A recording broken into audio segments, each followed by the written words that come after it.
Yes? He went to, Great. Good evening. Welcome to the Glens Falls Common Council meeting. It's Tuesday, February 27, 2024. We'll open our meeting tonight 5 minutes early for a public hearing.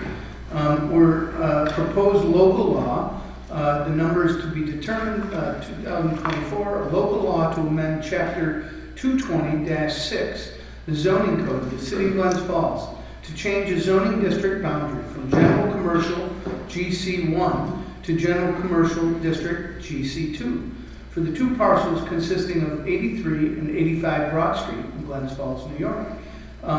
We'll begin by having the folks who proposed the plan come up, if you would, and tell us a little bit about your application.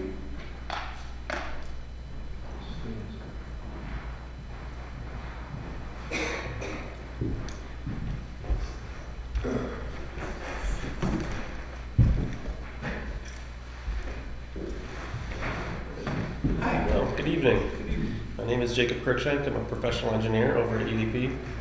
And on behalf of the applicant, Anthony Massimiano, we have the Greylock Storage Expansion Project.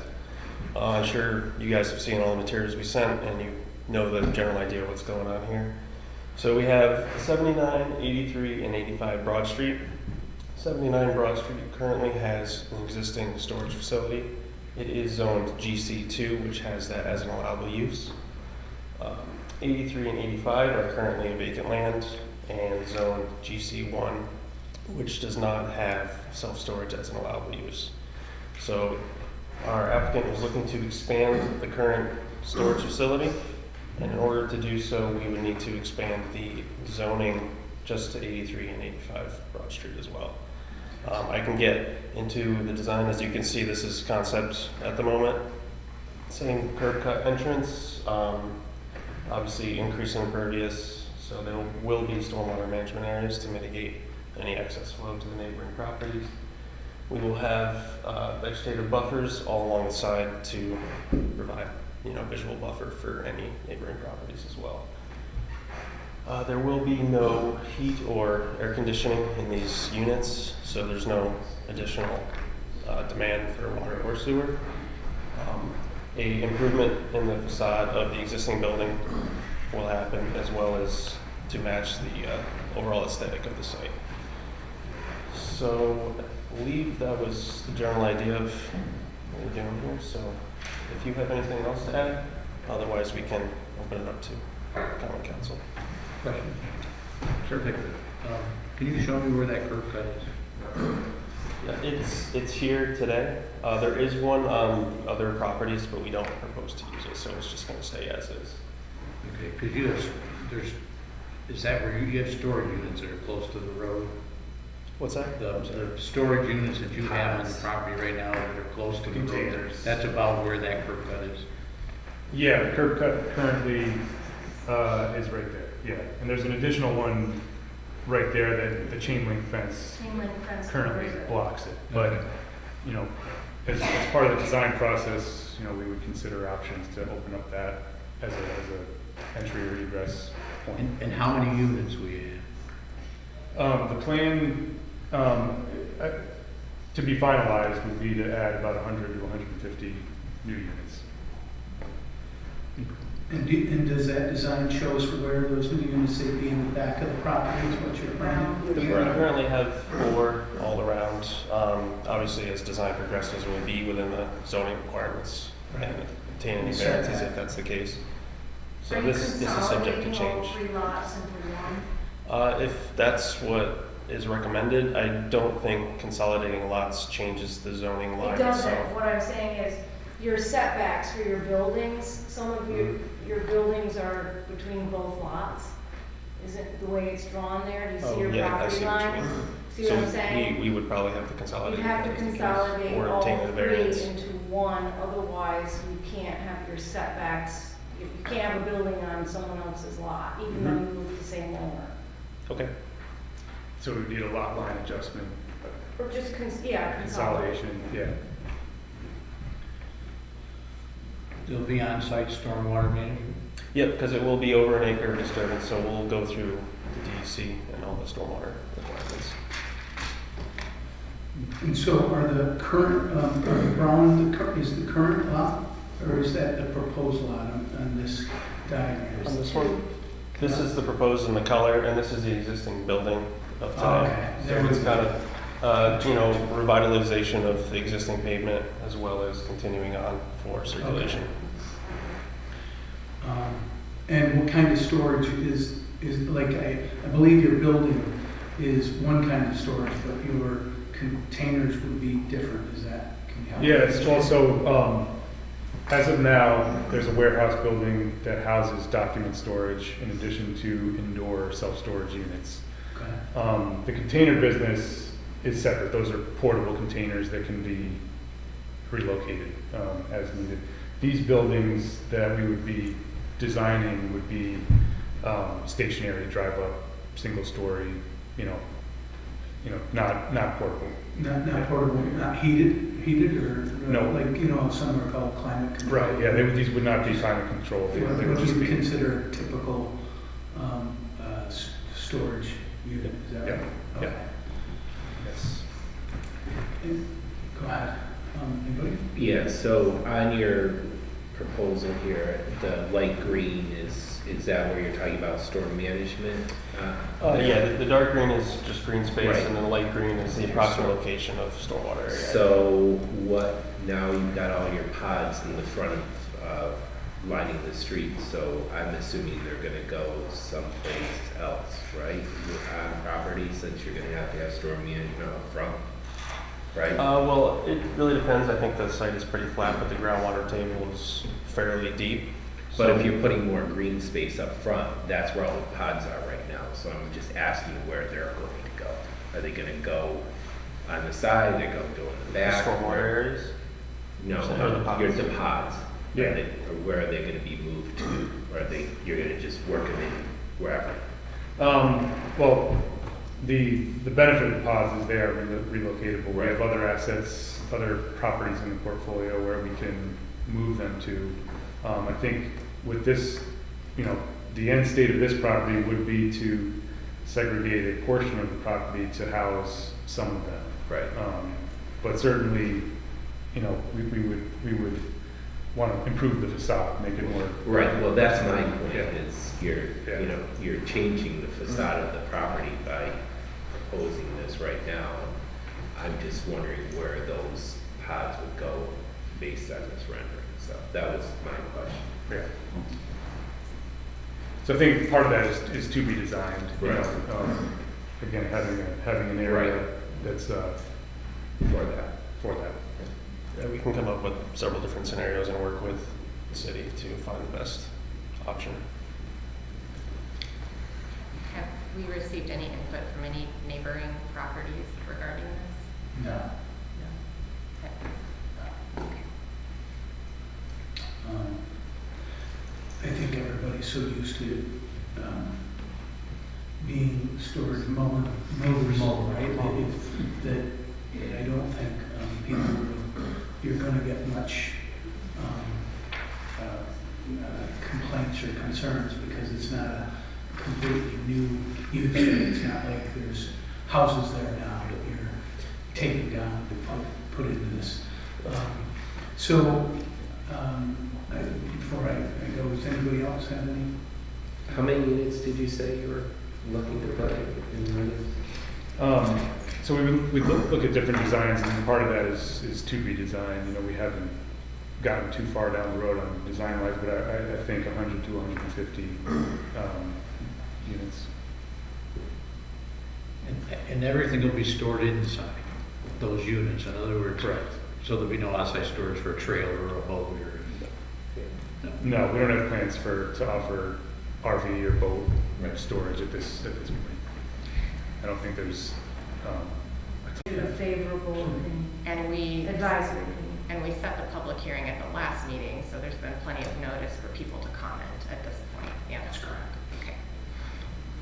And I think you gentlemen learned at the planning board meeting that, so this common council's been, I think, great, very business and zoning changes reasonable, I don't know how to say it, reasonable towards that, right? We've had several people come to us in the 2 years that this council sat. We appreciate the growth that we're getting in Glens Falls. We want more business in Glens Falls. I gotta be honest, I didn't know that you would purchase Mullen Movers. I thank you, it's great, thank you for your investment in Glens Falls. We've been very amenable because we want to be pro-business. We also are trying to be pro-housing, right? We know that there have been, there's a housing shortage, and especially in Glens Falls, right? You build an apartment building anywhere in Glens Falls, and 6 months before you're done building it, it will be rented out. People who think it would take, we've had some recent development of folks, and by the time you think that it's going to take you a month, and it literally take you 30 minutes, right? Literally, the last one, gentleman built I think a 19 apartment or 20 apartment building, and he had to stop the advertising online 40 minutes after he posted it. It almost crashed his computer. We had some mixed income workforce housing that we had just a few years ago open in Glens Falls. They had to go to a lottery because there were so many people who applied. So we're very appreciative of that, and we want to be pro-business in Glens Falls. The concern that we have, which I know you just learned of, and most people don't really know because we haven't communicated very well, is that this whole swath from our monument on south, all the way down south to Broad, past both sides of your property that you're talking about here, all the way to the city line, has just been identified and approved as a brownfield opportunity area. In this case, brownfield opportunity doesn't mean environmental hazard. It means finances available to people that want to reimagine, reinvest, or reuse their properties. And so the state has just sent us the Secretary of State has just said, congratulations, now go ahead and identify those properties.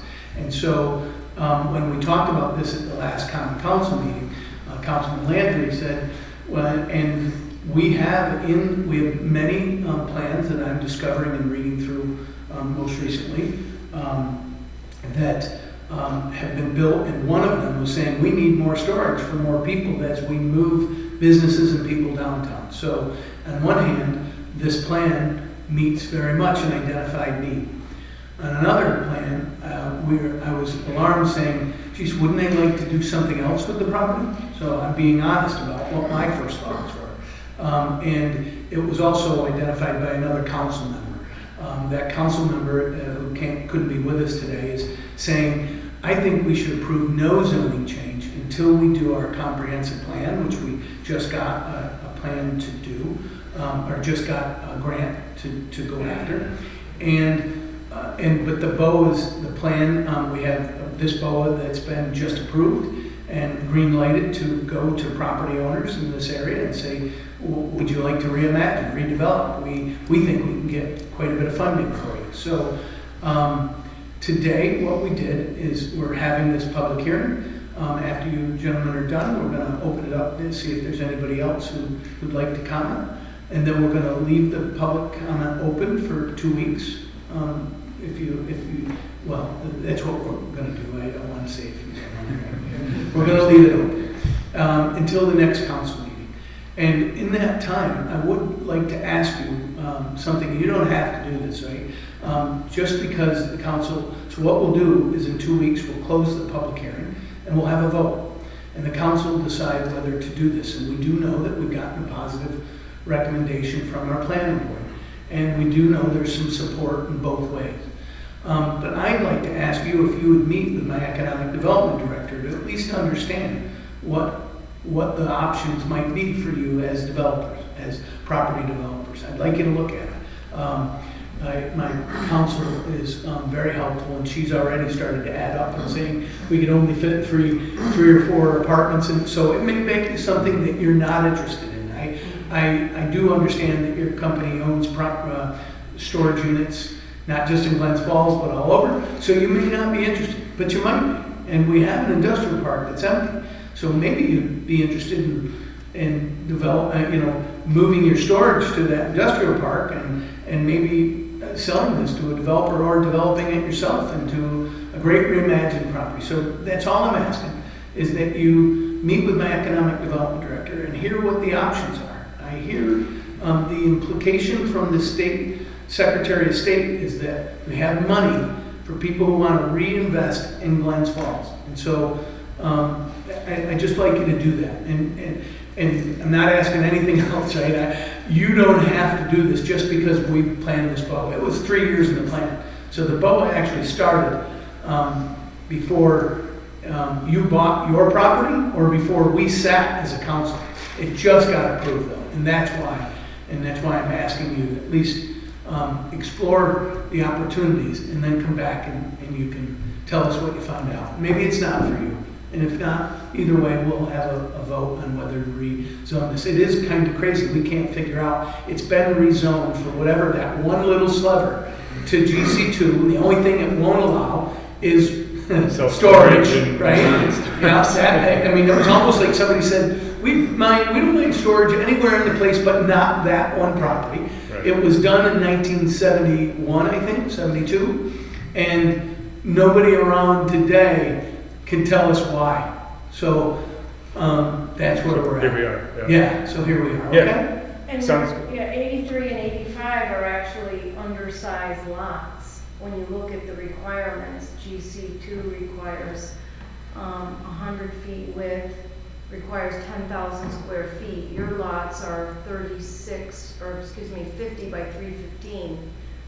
So for housing, these districts require 3 or more dwelling, and you have to have 2,500 square feet per unit. Okay. So I don't even know that housing can go there Right. based upon these dimensions, because even if you combine just those two lots, you have 9,450.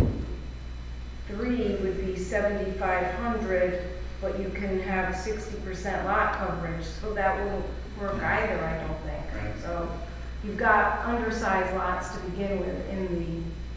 So it might be all that's eligible for them, but I'd like you to explore it with us if you wouldn't mind. Of course. Fair Yeah, enough? absolutely. And then we can come back and hold a vote on it. Is any council members, everybody okay with that? I just have one more question. What precipitated you wanting to develop these lots into more storage? What was there, like a reason? Were you already out of storage with your other properties?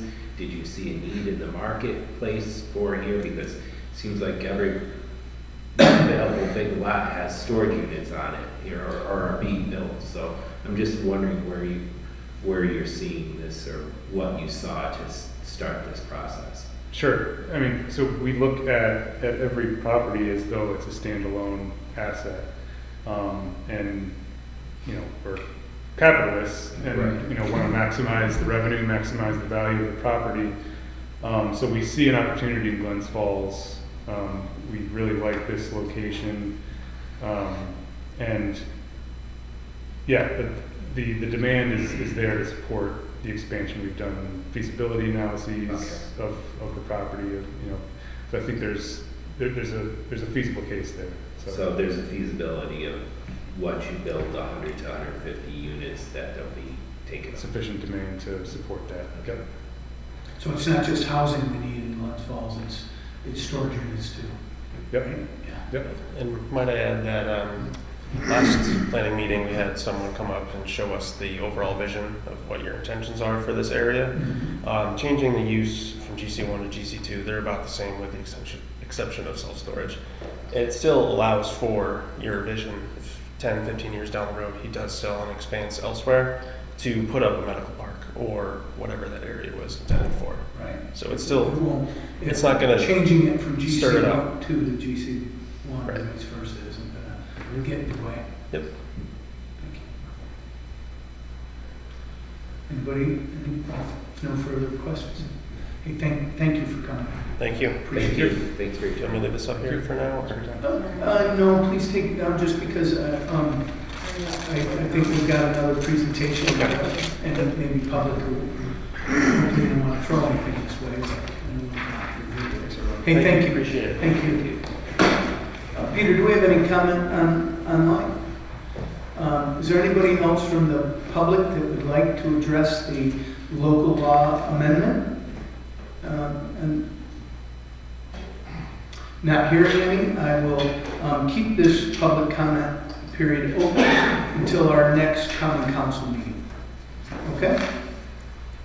Thank you. So with that, we will close though the public hearing, and we'll keep public comment open, close the public hearing, and then welcome everyone to the regular session of the Glens Falls Common Council meeting. We begin this session with Pledge of Allegiance led by Councilwoman Goodman. I pledge allegiance to the flag of the United States of America and to the republic for which it stands, one nation, under God, indivisible, with liberty and justice for all. So first up, I've asked our engineer and DPW superintendent, I guess, Jeremy, you're going to lead us off, are you? And Tom's going to sit in the wings and answer any tough questions. That's great. Thank you. Many months ago, several months ago, the Common Council submitted any streets that they thought needed to be paving or sidewalks that needed to be redone, and then we ended up not working on them right away because we were we had a bidding process at the end of 2022 that ran late. We had a contractor put in a bid, they didn't win the bid, then they came back they won the bid, but then they realized they were so much lower that they amended it and we said, no, we can't do that. We had to put it back out to bid. And that, along with the fact that our 2022-2023 lists were so big, it took us the 2022 and 2023 year to complete them. They are now complete. We also, because this was, we had spent, just to remind you all, that we spent quite a bit of money in 2022 and 2023, more than we had done so in a long time, on both paving and sidewalks. And so, Jeremy, can you get me one, please? Oh, you already grew on. Thank you. Way ahead of me. With that having been said, the year that we did these large swaths of sidewalks, we didn't do the ones, what we're calling the onesie-twosie list, the very small amounts of sidewalks. But throughout this period of time that we did these larger, we're going to first review with you what we've just accomplished. We were getting complaints about individual sidewalks throughout the last year and a half. So we just put out to bid, and is it in today's packet? It is not. It's not. So in next council meeting's packet, there is already a set of, and you're going to see the list, it's of what we're calling the onesie-twosie sidewalk list. It's all the little jobs that we haven't been able to do in the last year and a half. And then once you see what that list is, we've got a list for you to consider about the upcoming major sidewalk and repair list. Wanted you all to know that, and turn it over to Jeremy. All right. Thank you, Mayor. Thank you. Good evening. For the record, my name is Jeremy Schneibel with the Glens Falls Engineering Department. Also in attendance tonight is Tom Gerard, Superintendent of Public Works. First off, I guess with the warm weather and sunshine we've had for the last couple of days, I can only mean spring's right around the corner. So we find it fitting that we're here tonight talking about paving and sidewalk work for the upcoming 24 season. Each member of the council should have received a packet, which we And have. we do street resurfacing first, or Yep. is that first? Yep, so tonight we have 3 lists that we'd like to share and talk about and discuss. The first is the suggested list of streets for resurfacing in 24. The second is a list of intermittent curb and sidewalk repairs that the mayor just briefly touched on. And lastly is the, what I call the long, continuous, full block repairs that have been recorded and documented for the last 2.5 years. And we'll go through all those, the hard copies there, and we'll put it on the TV and see how it reads. But so before I get into the 2024 work, I'd just like to provide a little bit of background on the city's efforts over the last several years to maintain, improve, and reinvent our streets.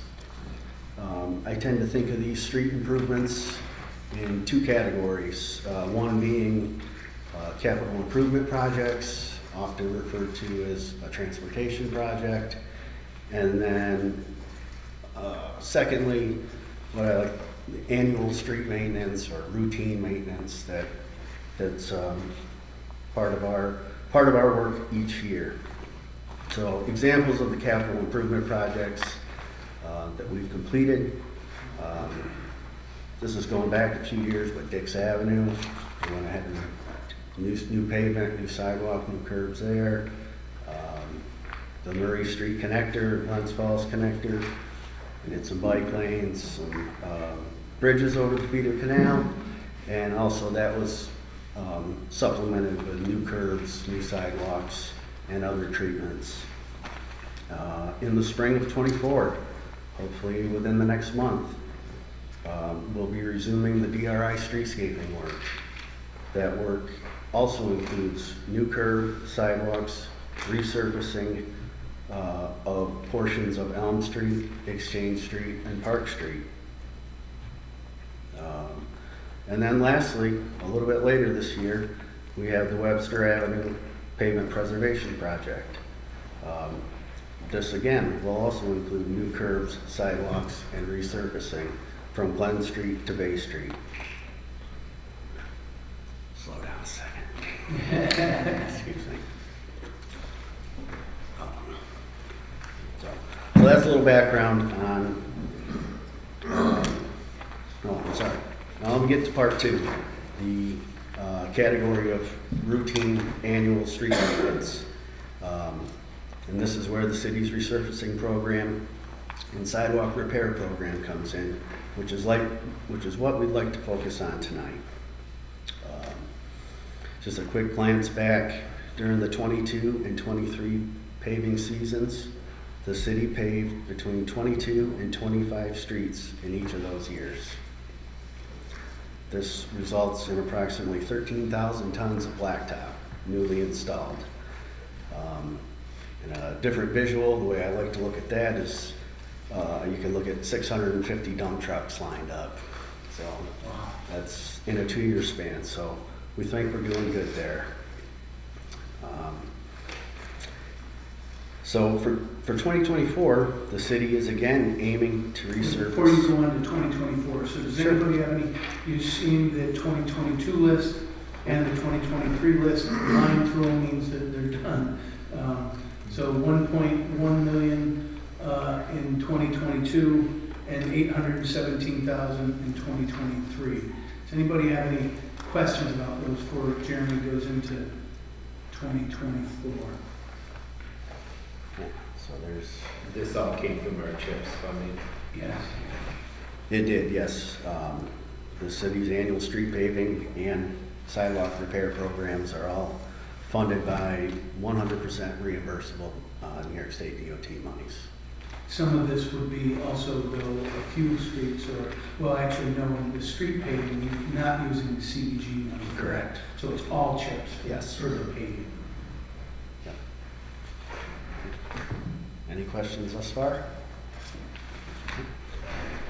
right, so.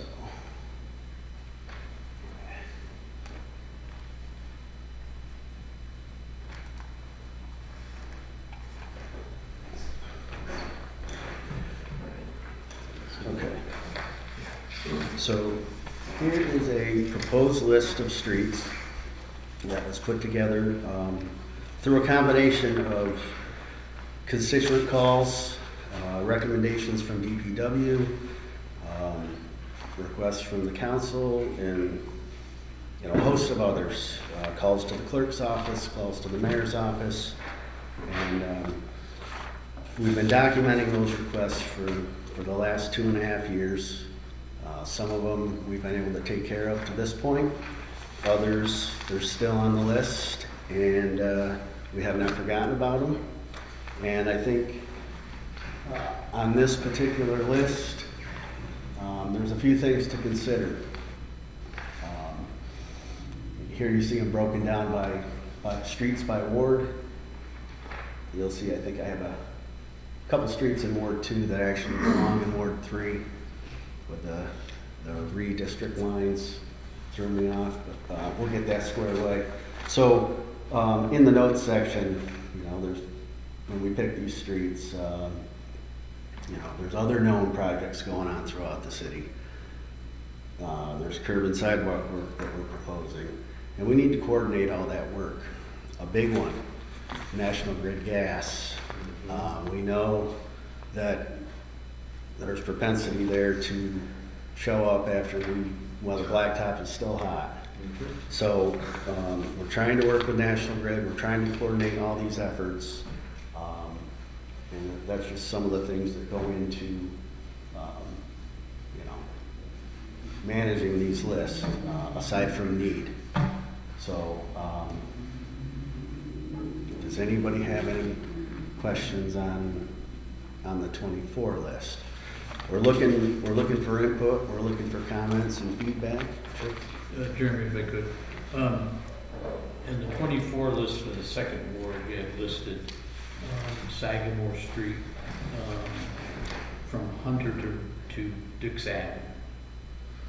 Yes. And and I get some calls on this too. One of the areas of Sagamore Street that's in pretty deplorable shape, and there's a lot of heavy traffic there, is a section between Sanford and Jackson Avenue. Right next to the school, there's a lot of traffic that comes in and out of there just to service the school. Also the, what I call the east or west-east bypass. So if you get off of Bay Street, you can down Lexington Avenue, up Graves, up Raymond Avenue, and then take a right-hand turn to maybe get out to Quaker Road or Yep. get down to Dix Avenue. Mm-hmm. So I'd much rather see that done Okay. than to do that other stretch. Great. So what you would, do me a favor, Bob, Jeremy, you're gonna write that down anyway, but, Yeah.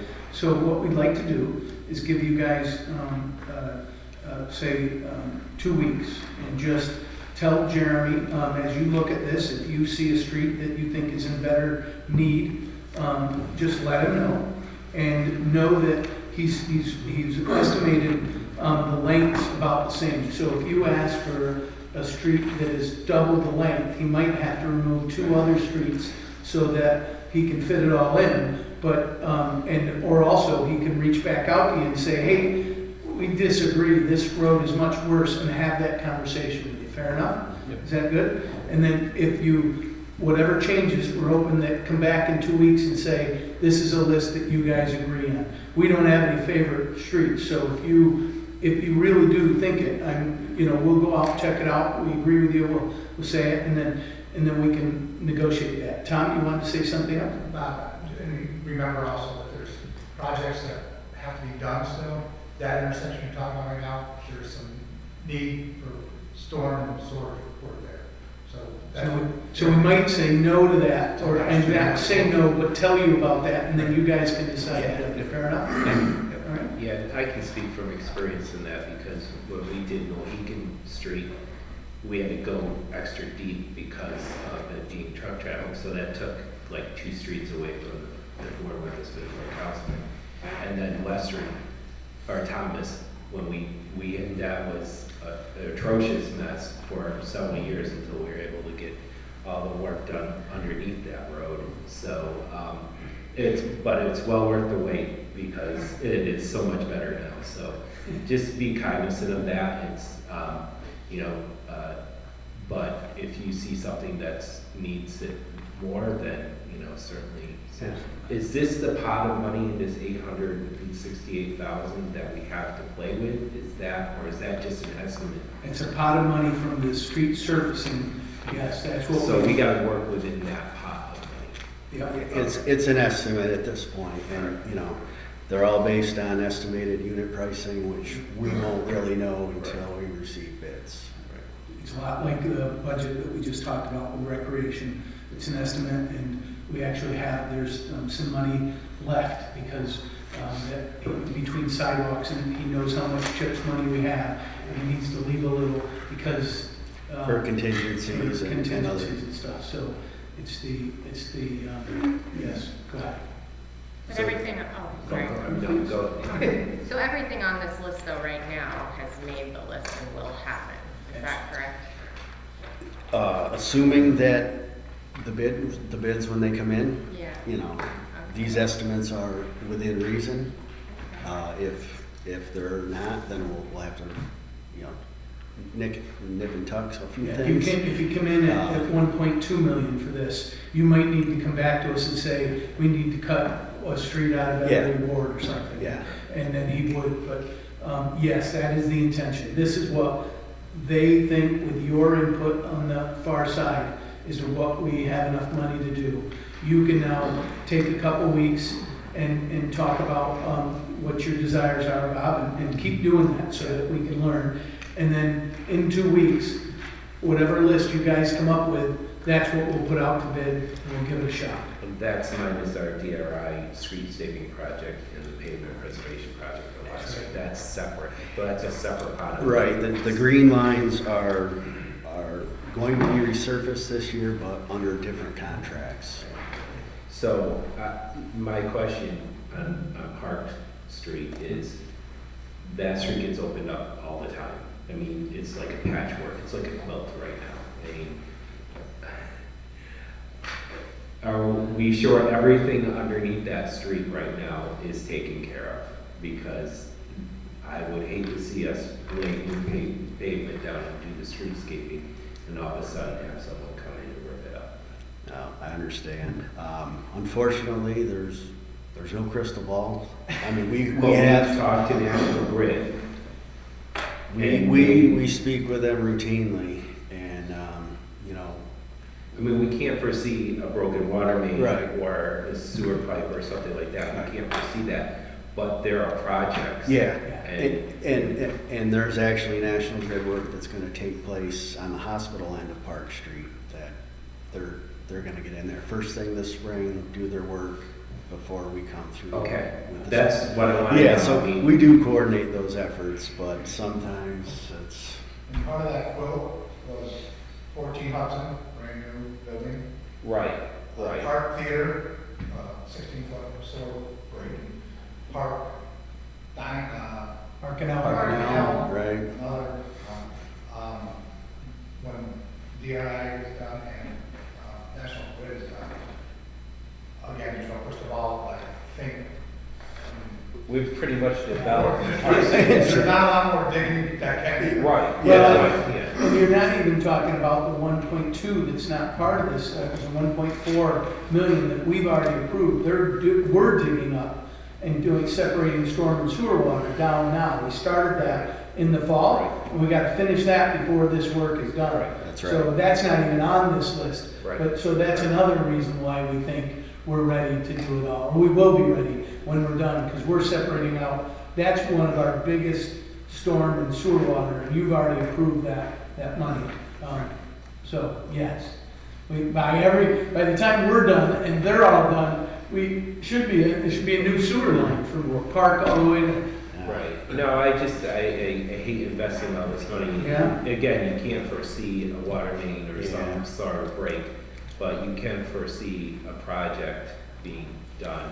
And, you know, National Grid just doesn't, say, oh, we're gonna do a project, tomorrow. They don't do that. So I just wanna make sure that our investment is at least, Yeah. is at least maintained for a while. No, it's a great point, and we do our due diligence as best as we can in communicating with these non-city utilities that occupy a large portion of our right-of-ways to minimize those occurrences. But And I like us running gas lines under sidewalks. I think it's awesome that we're doing that. It's so much better than ripping up a street and running line down the side of the Yeah. road. It just, once the street is open, it's compromised and it just creates havoc. for us. Agreed. Anyone else? Are we using Catalpa to do just small projects like 4 slabs here? We put out the bid to everybody. Catalfamo he's about to, I believe, it's not in this, but you'll see that I think we've awarded. I'm We sorry. received bids for that work, I think it was last Tuesday. So, And and on the down, the upper portion needs some work. The middle, a lot of it's fine, and the lower one, as it gets into Warren Street, one is where there's no slab at all, it's just dirt. yeah, you'll see some of this stuff on the next few, Okay. few slides right now. here.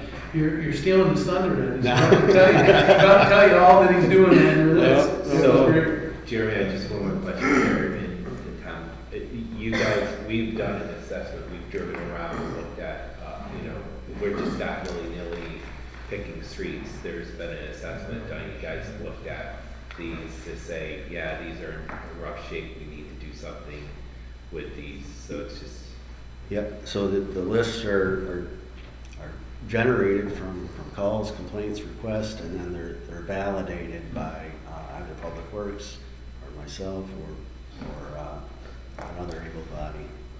or their council person who's Walking the streets. Thank you. Sure. Okay. Sidewalks We're down, or street paving down. Okay, Next up. let's transition to concrete work.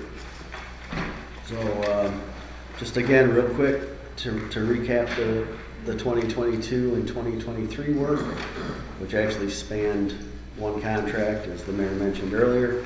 At the conclusion of that work, the city installed 72,000 square feet of new sidewalk. So this is one big, you're talking about, this is all here on this one? All the sidewalks on one big one? Not yet. Oh, sorry. Yep. Which And then- one are you referring to? It is on, I'm sorry, Mayor, it is on that list. You'll see it, these areas that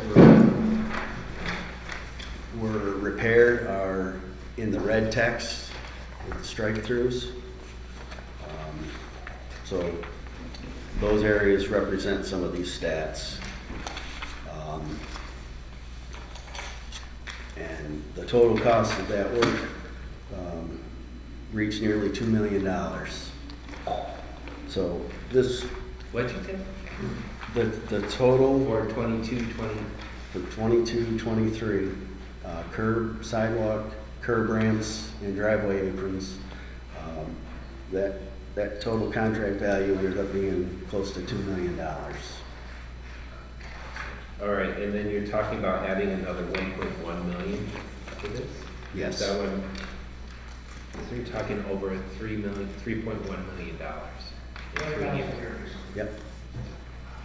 Yep, and so that work, it represents an exponential increase when compared to previous years. Yeah. Where, by all reports, the city would do somewhere between the neighborhood of $40,000 and $50,000 per year.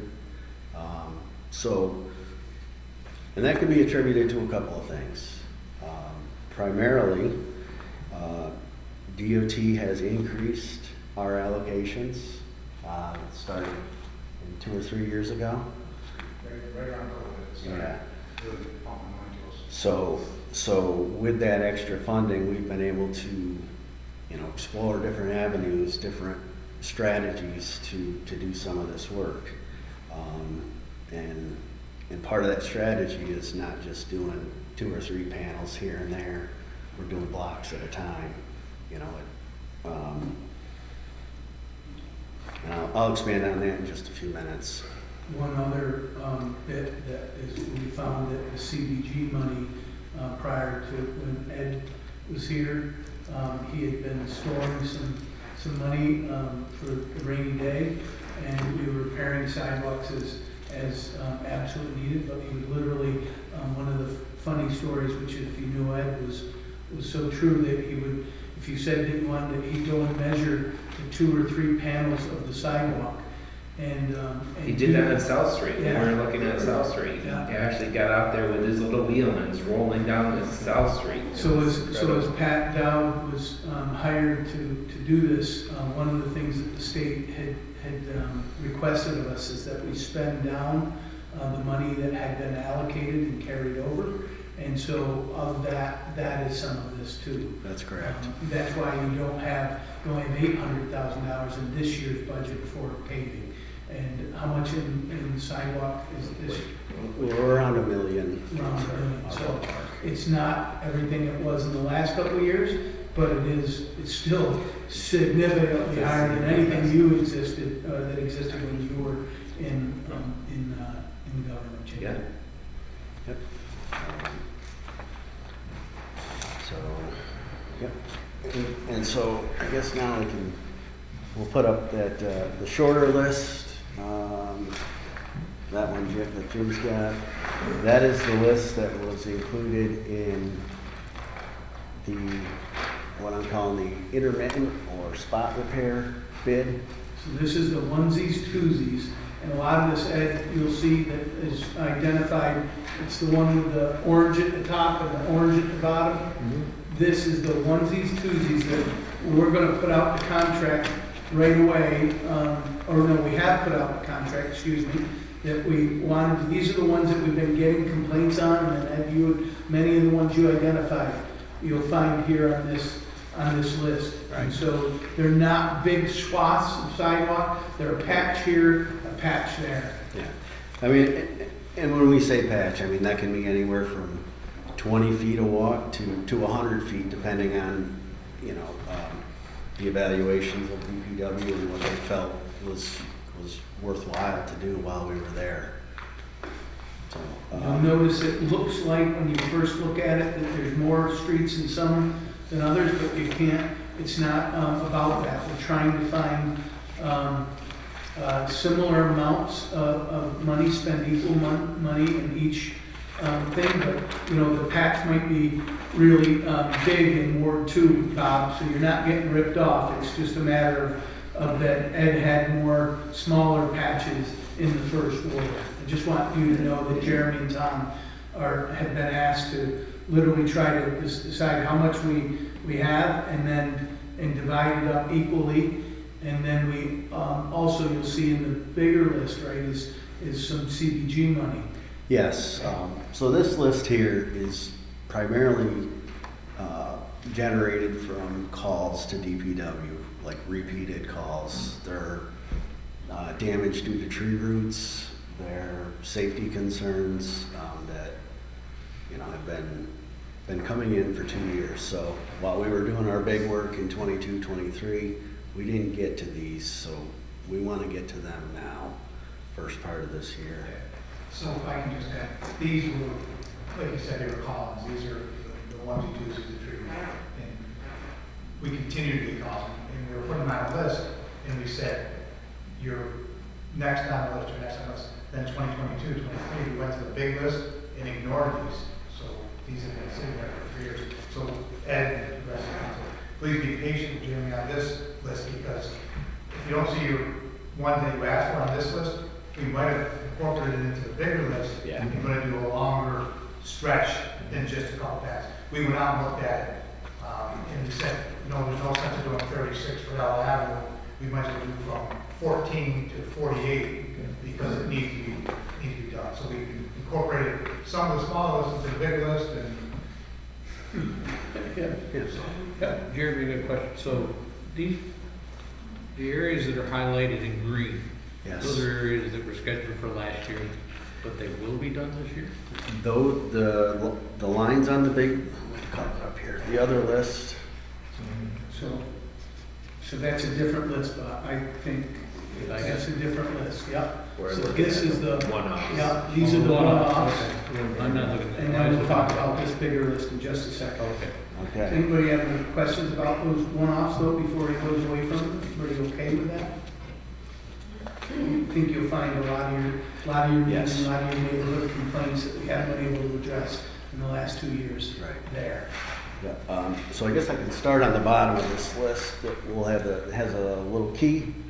It sort of indicates the color coding. All the black text with the white lines are calls received, documented concerns or complaints. The red text, as we already meant, that work's complete. The green is proposed work for 2024. These are areas in each ward that are, long lengths of repairs, whether it be curbs, sidewalks, or both. Sometimes it makes sense if you're there to do the sidewalks and there's no curb.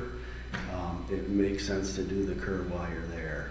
So the ones in green highlighted in each ward have been evaluated by DPW and I, and we feel these are strong candidates for 2024.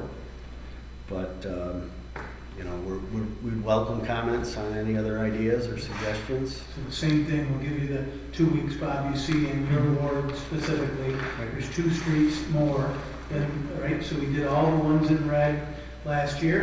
The green is what Jeremy and Tom are suggesting we do with money. And then the other 2 are ones that we know need repair, but we can't afford to do them.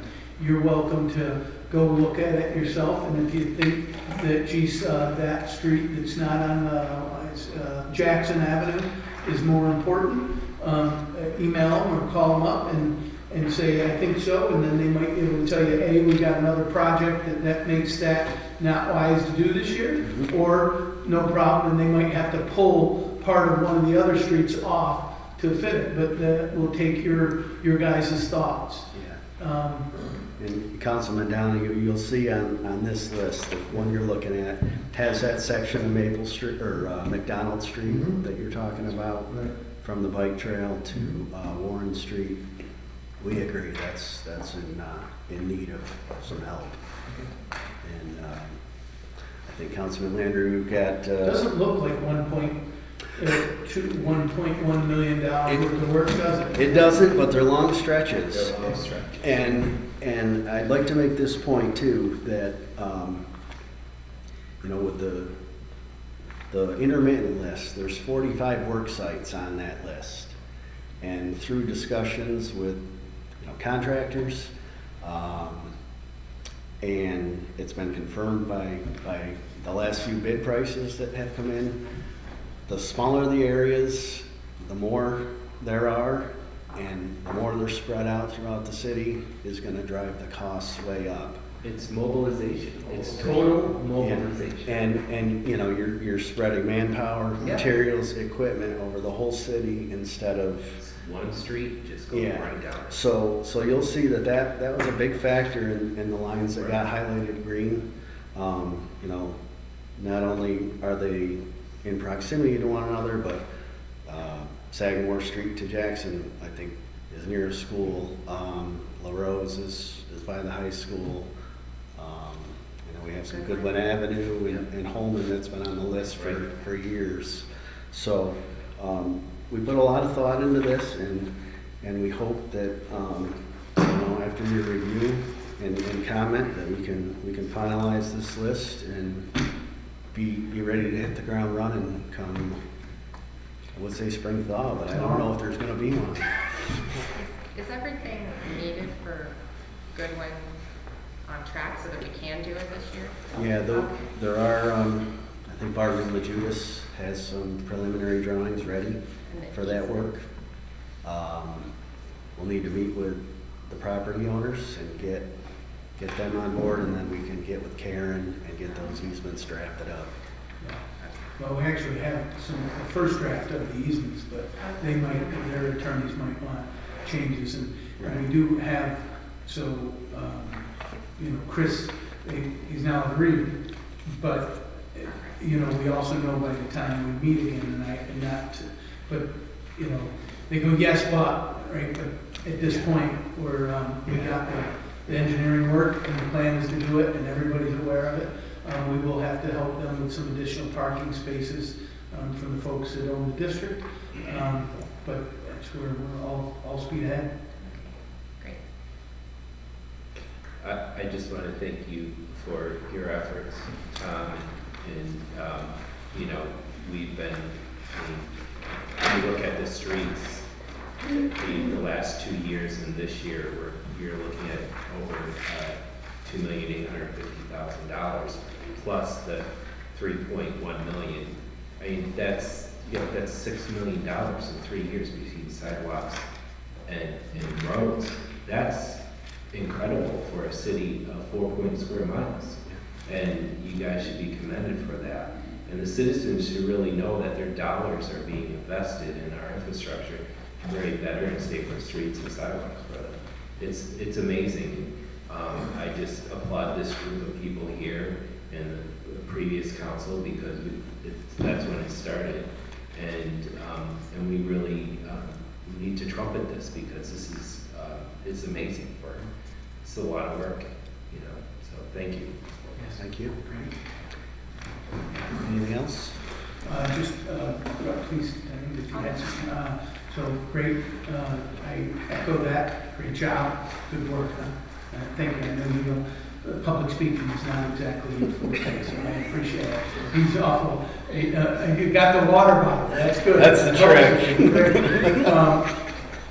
I also will, just so the council and everybody hears that within the next month, we'll have next up on this, so you guys let them know if you want to make any changes, and we'll make those changes and get these out to bid. Then we're having Aaron Frankenfeld come because he agreed and did this past year a full assessment of these of our streets and our sidewalks and our curbs, and so that's next on the list. We believe that I'll put a little of the cat out of the bag. We believe that our corners need work, and so in the 2025 list, I think their recommendation, Aaron's and Tom's and Jeremy's, is that we focus on corners. ADA compliant corners, but you guys will make that decision. We'll have Aaron come and share that with you. That's right. We know that, but you'll get to now. That it'll be about looking forward and what's next, and you'll see it's a pretty cool assessment of the entire city done without any money on our part. It was AGFTC, and it's fantastic. So that's next up in the bullpen.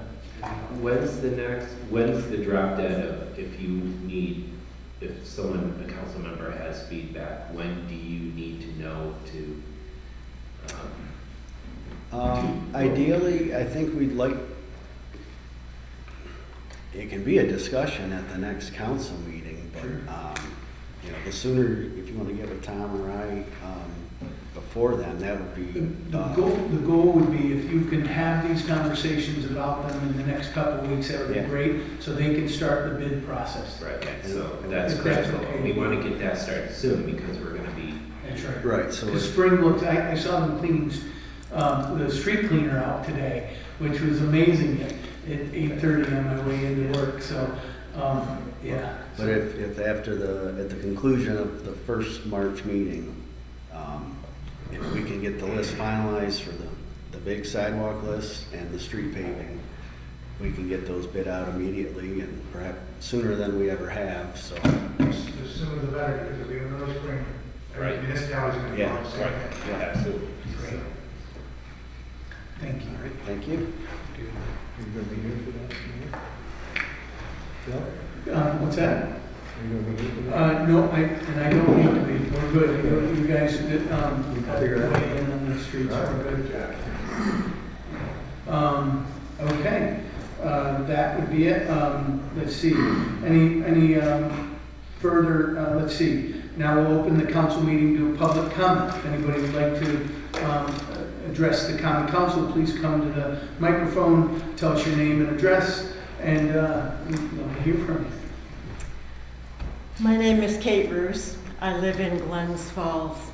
A month ago, I came before you and I provided you with a copy of the proposed amendment to the New York State Constitution.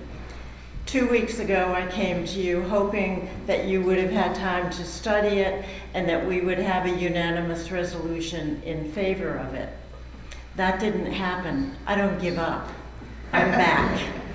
I'm 81. I fought for justice all my life.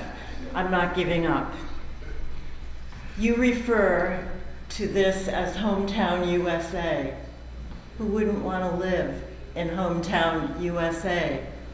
In 1787, George Washington named New York the Empire State in thankfulness for its work in the American Revolution, creating a democracy, we thought at the time. And Ronald Reagan referred to America as a place where there's a light on the hill, shining over all of us. I think the light's gone out at times. But names and reality are not the same. The Southern Poverty Law Center, the Federal Bureau of Investigation, and the Anti-Defamation League all track hate groups across the country, including in New York State, including in our own region. Hometown USA and the Empire State and this nation have a lot of problems. We have great leaders, and I'm asking you tonight to be one of those great leaders. Reverend Martin Luther King Jr.'s work reminds us of how important leadership on the social issues that affect everyone really are. He invited us to go to the mountaintop, and he gave his life to free us from our hatred.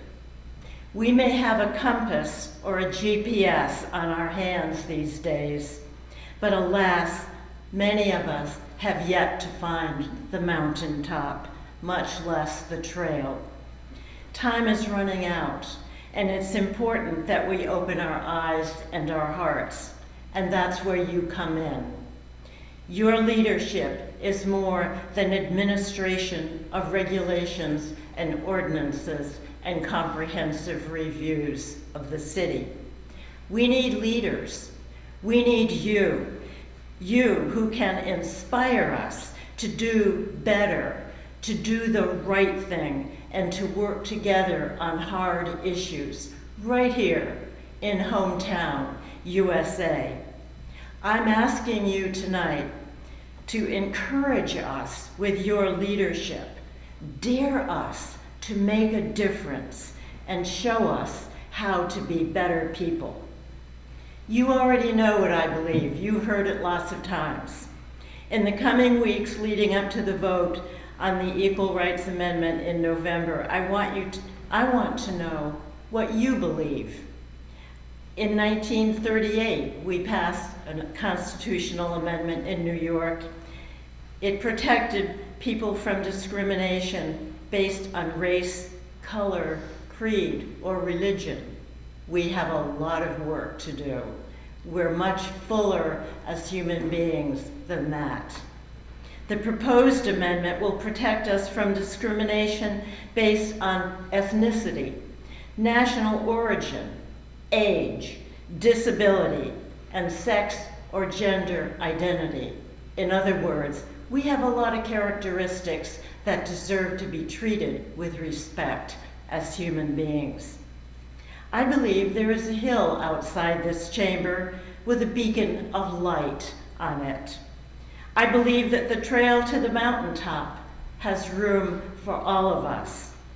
We face a long path to equality and justice. I may not live to see it, but I'm not giving up. Let us not ignore reality.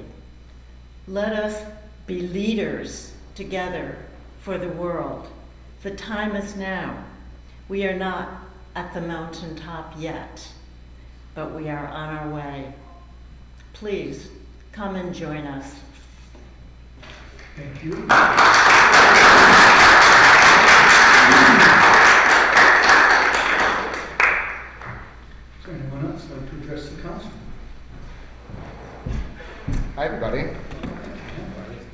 am Cam Cardinelli, proud president of Lower Adirondack Pride.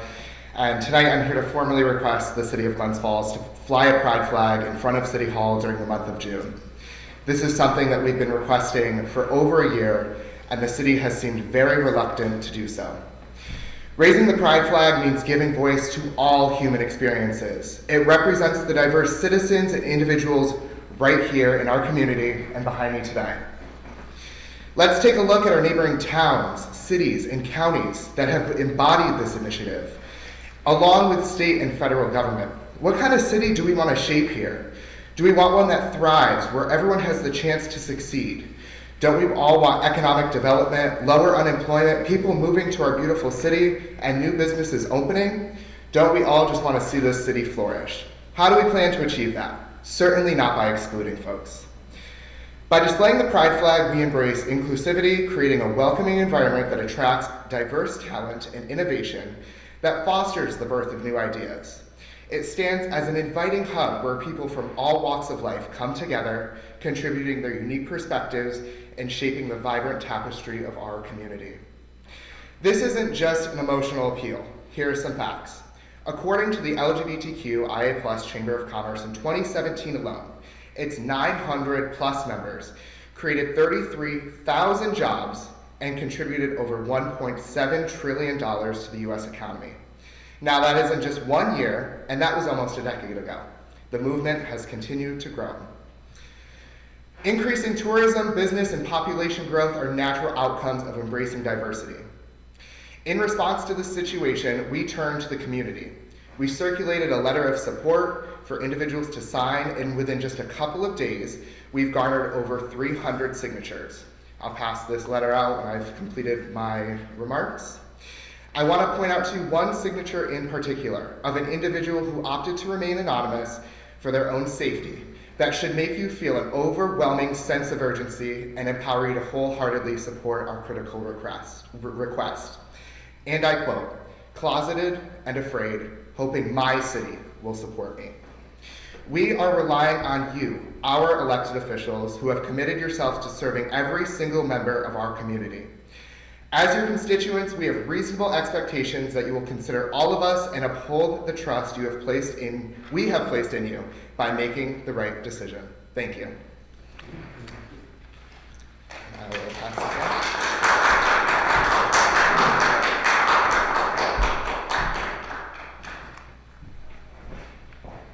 Anybody else like to address the council? Not hearing any. Peter, do we have any? Oh.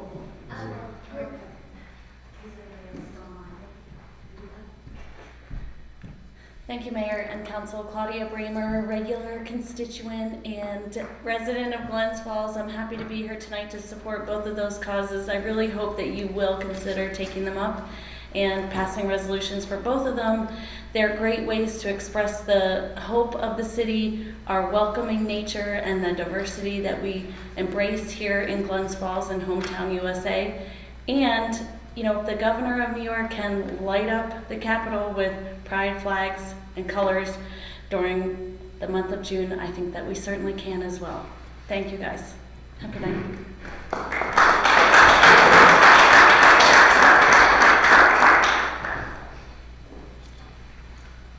Is there any other public comment? Peter, anybody online?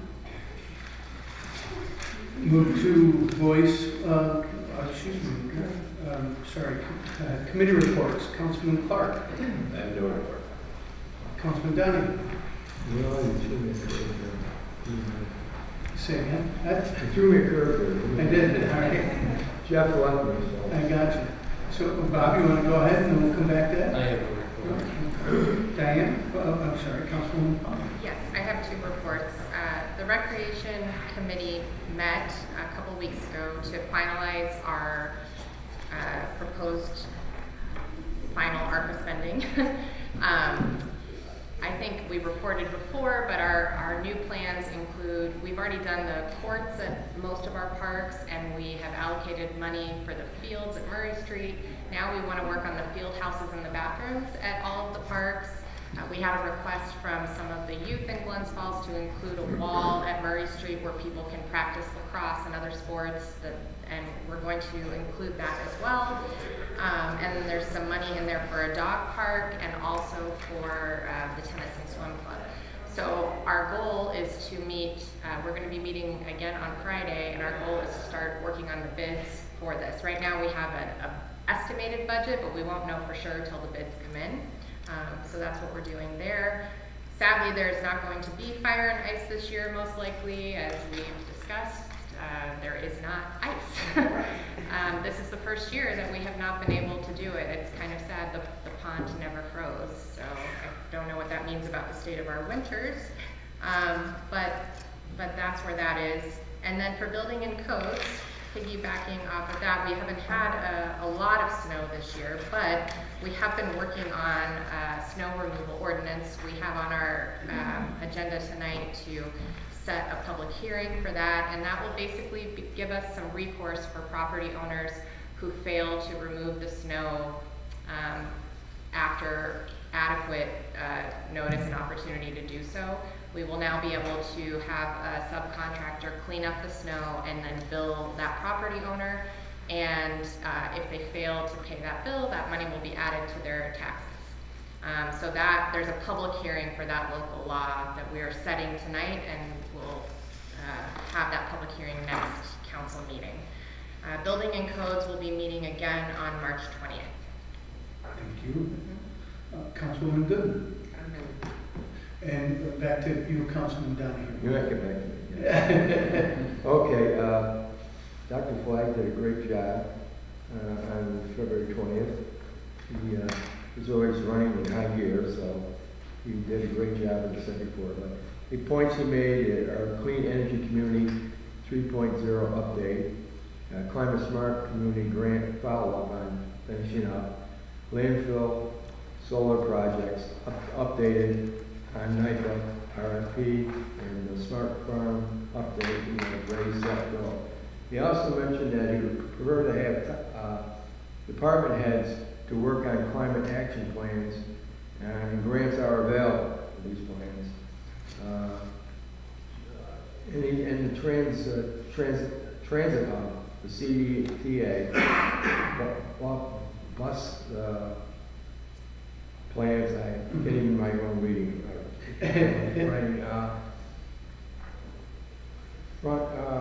Fleet inventory, clean energy plan with December.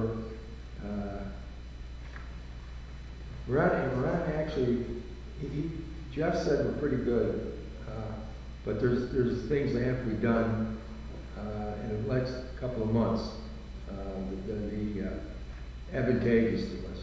Sure. And basically, it has to deal with the Clean Energy Community's points estimated tool. This is it. Yeah. The green ones we have fulfilled. Yeah. The other ones we haven't. So yeah, he wants to work on that and get it done. And he's looking to get some interns that can help us to document the work we've already done. Thinks that we can be eligible to $60,000 actually work that we've already done. Yeah. If we can document and apply it, and then and more money for that. And so I gave him the application that I received from Dr. Duffy at SUNY Adirondack, who's gave us the intern stuff.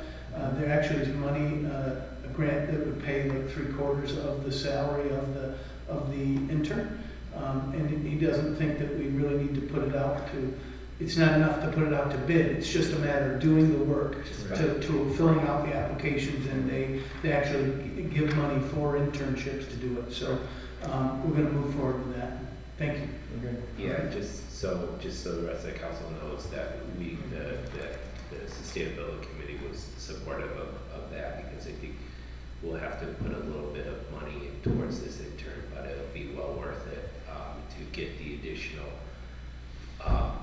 credits and potential additional funding for this. So and it's a wonderful opportunity that we can have somebody from our local community college potentially be doing some climate smart work for us, and for very little cost. So it's a wonderful opportunity that the council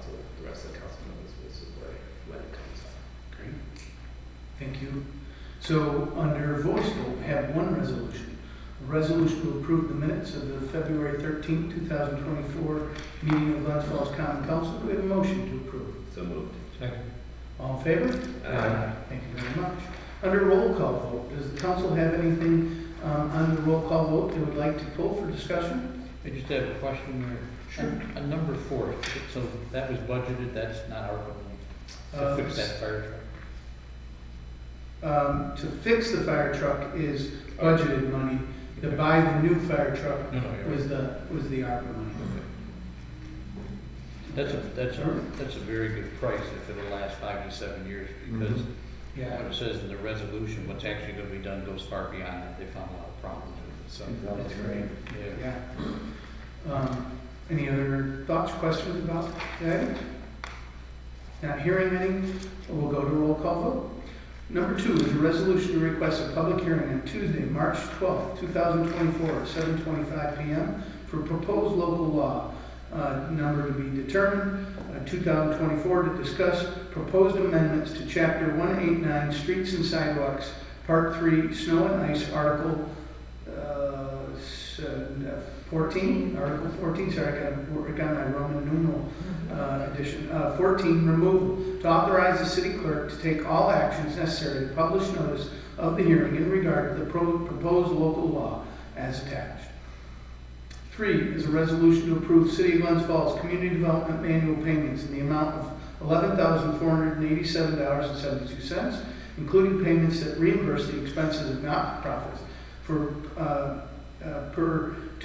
program year 2023 agreements, reimburse for a portion of CD director salary, to pay CT Mail for administrative services on Adirondack Gateway Homeownership Program, to pay for legal expenses related to ADK Gateway Homeownership Program, to pay expenses related to public outreach requirements, as well as to project delivery costs under the Community Development Block Grant for home rehabilitation projects. 4 is a resolution to authorize the controller to increase revenue line A009999-4089 ARPA by $38,700 and increase fire line expense line A234. So that is ARPA money, Bob. Yeah, that's what was. Sorry, that's so that, to answer that question better, that is ARPA money. Increased fire line expense line A234104423, motor vehicle highway and maintenance repair by $38,700 to allow for the undercarriage and frame repair of engine number 1, 2009 Pierce pumper. The work will be done by Firematic Supply Company of Yapping, New York, and will allow the department to continue safely to utilize the extent of the life of this piece of fire apparatus for another 5 to 7 years as attached. 5 is a resolution to approve a payment agreement for 73 Montcalm Street, Glens Falls, to tax ID number 309.7-11-17 as a down payment has been received by the Controller's Office. 6 is a resolution to authorize New York State Environmental Quality Review Act seeker negative declaration regarding the construction of Primes Path, that the city concludes the action will not leave a significant adverse impact on the environment as attached, as in the short environmental assessment form and the assessment form of Part 2 attached. 7 is a resolution to approve the mobile food unit license application renewal number 2-2024 from Colin Mab DBA Family Fund Concessions and 301 MI Road, Middle Grove, New York, to vend at Randall Park for the July 4th celebration to be held on July 3rd, 2024. And number 8 is a resolution to approve the warrant. Do we have a motion for roll call vote? So moved. Second. A roll call vote, please. Councilman at-large Clark? Yes. Councilman Donovan? Yes. Councilman Landry? Yes. Councilwoman Thomas? Yes. And Councilwoman Booth? Yes. Before we move on to old business, would anyone on the council want to consider bringing for a floor resolution? I know we don't do them very often. It would need a 100% vote to pass. Would anybody like to make a motion to bring forward a resolution to approve, to endorse or, endorse the ERA amendment, that it'll be on the November ballot by New York State for equal rights amendment?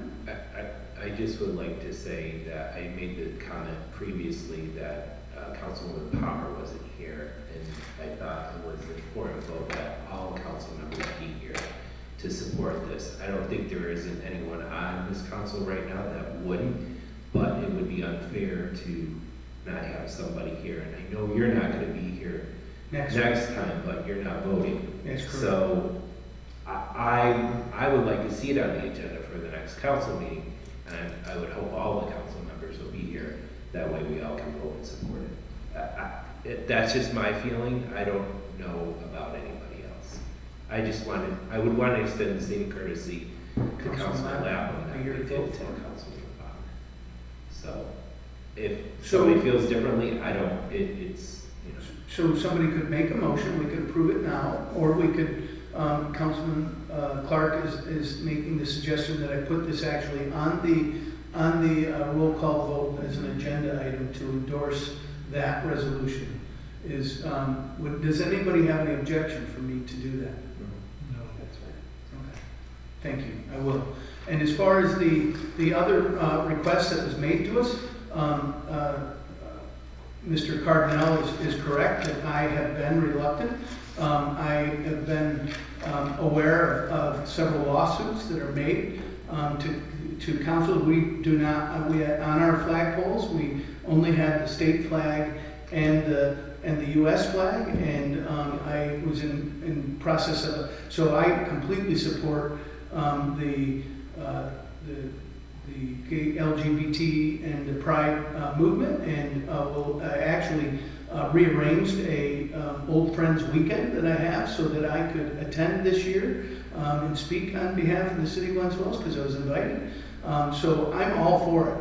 If the council would like to think about putting some money aside to put up a flag for our civic groups, our community groups, I certainly would entertain that, to pull it out of contingency and to do that, to put it on a work list, to create a flag thing. But if we do, I want to make sure that we understand that we would probably need to do it for, according to what I've been reading, for any group. So it's certainly an easy decision to say, yes, we support the Pride, the Pride flag and that cause. I'm telling you, I completely do, and there's many others that I would. But if it was for the Grand Knights of the KKK, I wouldn't. And we would be sued immediately if we said no. So do we wish to, so you don't have to answer it, but I want you to all know that I support that. I think that if we're going to put flags of any group in the community, that we need to get us an additional, we can find a space in our city park to do so, and do that. And so, but then if we do, we need to be inclusive of all, because it was a white Christian, it was a Christian organization that the city of Boston was being sued for, because they had allowed many other groups to have this, and for whatever reason, the city council didn't approve this one, and I'm not, I don't know if it was a racist group or not. I'm just telling you that the council then said they weren't comfortable with it, and then they were being sued, and they needed to do it. So that's why I just want to explain, and I'm sorry that they're not here, because I would love to explain. I tried to explain it at the time. So with that, we can go to any comment, questions? Sure. Is this something we've asked NICOM for guidance on? I'm sure they must have been asked this kind of question before. I didn't ask them, and I don't remember if it was one of NICOM who actually sent me the article, but I will. That's great. I have a NICOM conference coming up in May, and I definitely will bring it there, and that's great. The truth is, I feel bad because this is a group that I would love to support. I just don't want to put us at liability in doing well, so. You do support it. Yeah. It's just not in a manner that they want To you put to up right a flag. now. Yeah. So And so it's great, thank you, great suggestion. I'll look at that and let you know, and you guys can all think of ways that we can recognize them. And I just think that we need to be aware, right, of what we're, I mean, here's the thought process, you know, what's the harm in lighting City Hall? And, you know, we can light City Hall for certain occasions, red for Heart Month, and, you know, blue for other, you know, and you could always look at that option of if you want to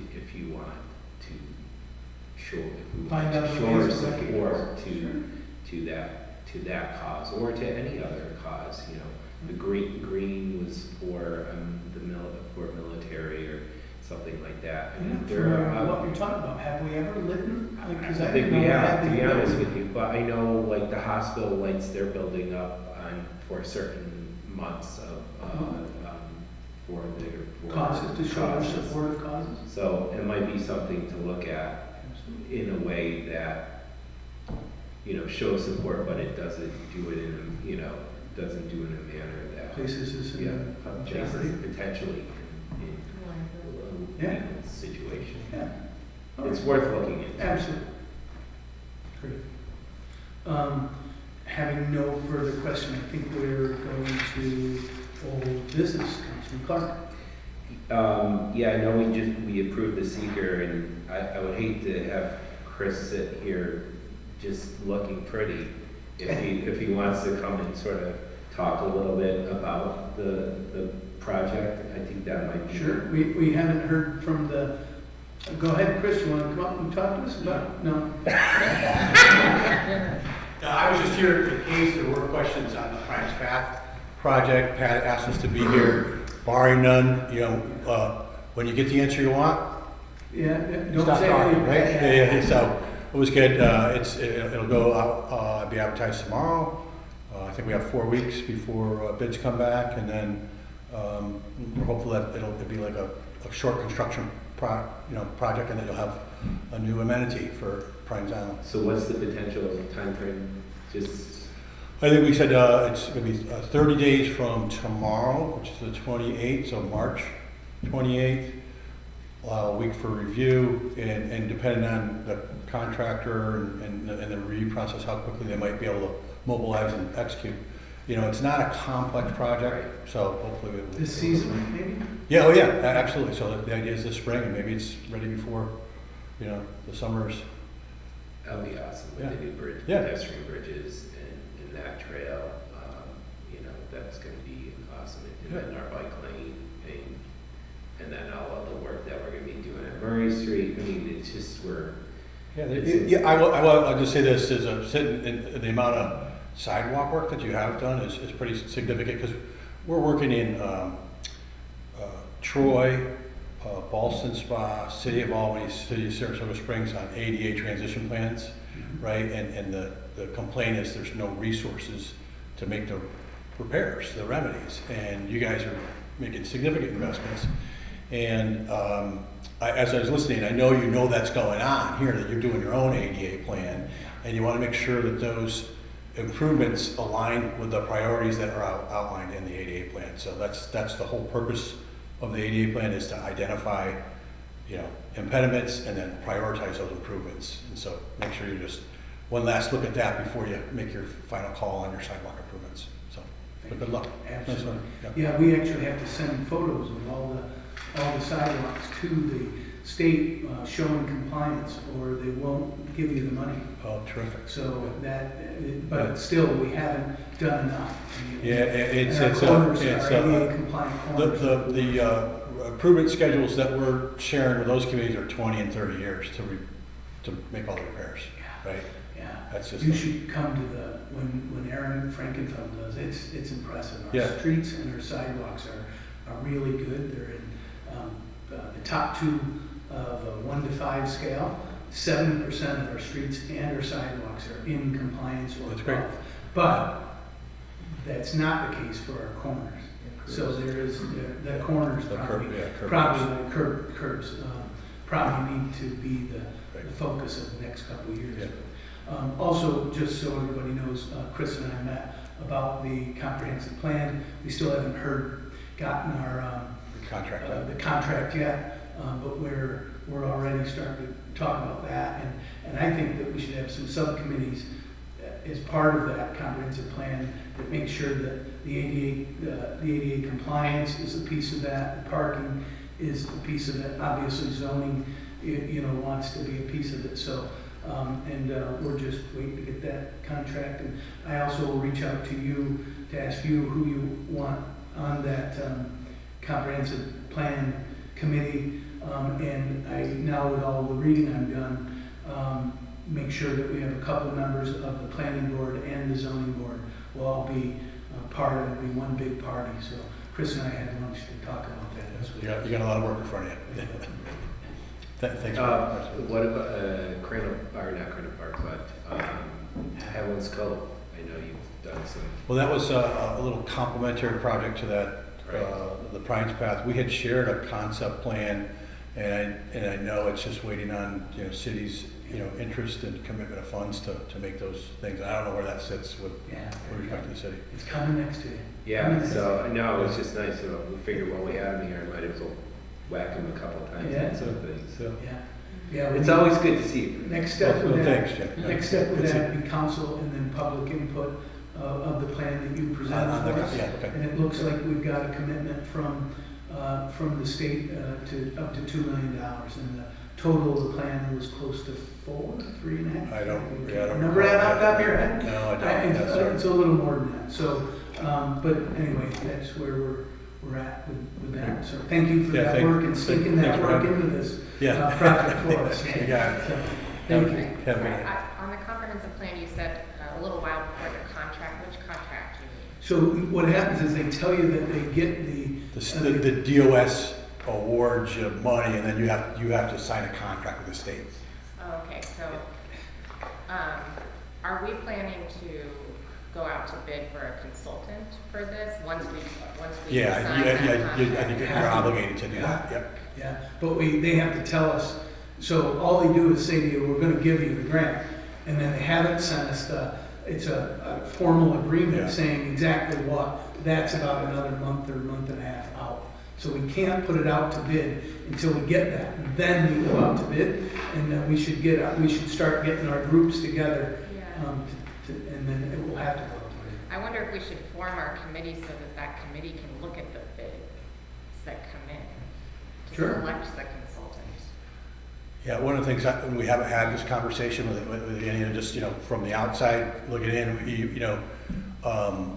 when we wrote the grant and worked with you, there's all different perceptions about what a comp plan should be and should include, and so you want to get alignment around that before you start, and that you all agree, like, hey, we're going to investigate in X, whatever that is. And our perception, the big push was, hey, and you heard it tonight with your rezoning. Hey, it's about setting up your community to update your zoning regulations, and that can be a big part of it, and it doesn't have to, but there's, 100 other issues that you might want to be tackling. I was just thinking that when we write the bid that we put out, what we write in that bid, maybe we would want the input of the committee we form. You would. Is my point, so we should get on maybe forming that even before the contract. Yep. That's true. That's part of it. Okay. All right. Have a good night. Thank you. Thanks, Chris. Take care.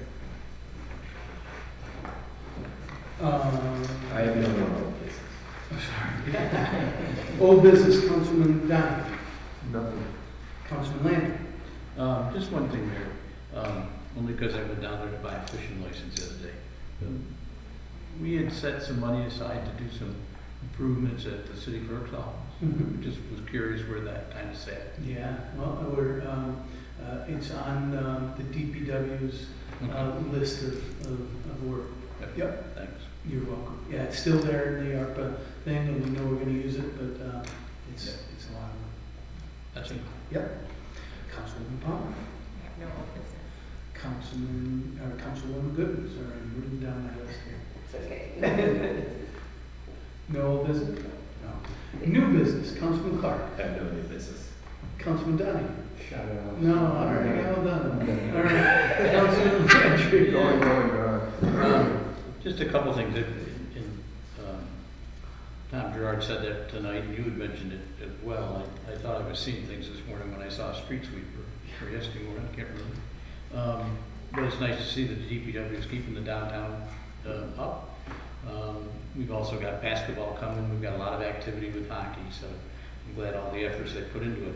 I'd also like to, I spent some time, this is the second time I've worked with him, with PJ in buildings and codes. And I'll tell you something, I haven't seen anybody in buildings and codes in a long time who can do the job that has to be done, which is not an easy job. You're usually, it's more negative than it is positive when you sit on his side. And again, I watched him deal with a very difficult situation, handle it professionally, knew exactly what he was doing. And when that resident left, they felt good. So I'd like to compliment him for that. Thank you. Councilwoman Bond? Oh, new business, sorry. I have no new business. All right. And Councilwoman Good? No new business. I do not believe I have any new business, other than I just won't, a bit of old business, I won't be here at the next council meeting. Councilman Clark will run the meeting because he'll be back.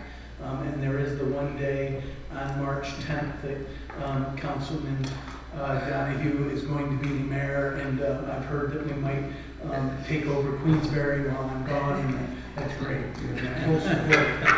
I'm gonna do it on my birthday. That's right. All we have to do is decide the name. That's right. Glansberry.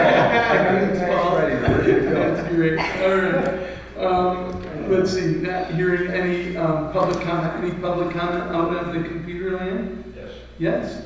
From Cam. Yes? Can we read it? Sure. We appreciate the opportunity to present. It's important to emphasize that the pride flag symbolizes inclusivity and diversity, promoting a safe and welcoming environment, while the KKK flag represents a history of hate and discrimination.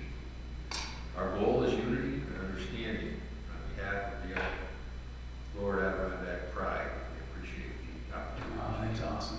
Yeah, I couldn't agree more. I absolutely think that's exactly how we all feel. The question is, how do we help recognize and support that cause without placing ourselves in a position where we need to support causes that we don't necessarily. Of course, I guess if we're being inclusive, maybe that we should, but I'll let us all have that conversation. It's just one of those things that I don't have a good answer for, but I do appreciate very much that sentiment. Please thank you, Cam, if you're still listening. Anyone else? If not, I'll take a motion to adjourn. So moved. Second. All in favor? Aye. We stand adjourned. Thank you all very much.